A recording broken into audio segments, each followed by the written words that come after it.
Le neurofeedback, malgré le peu d'études menées à grande échelle, se veut une technique innovante qui se situe au carrefour de la psychologie et des neurosciences.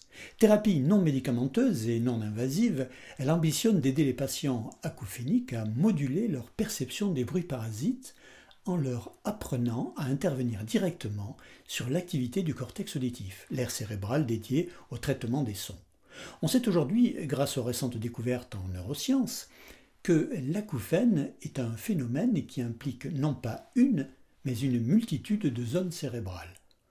On sait également que le système nerveux joue un rôle de premier plan dans la perception des acouphènes.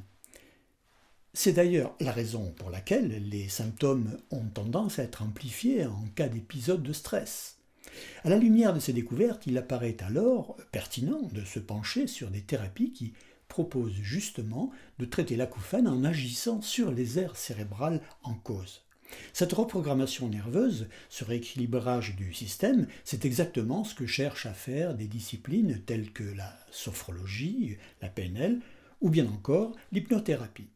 Le neurofeedback poursuit un objectif similaire et propose d'utiliser un électroencéphalogramme pour visualiser en temps réel l'activité du cerveau. Cette piste thérapeutique cherche à détourner l'attention du cortex auditif afin de faire passer l'acouphène au second plan. Une étude américaine menée auprès de 18 participants a d'ailleurs permis d'obtenir des résultats intéressants.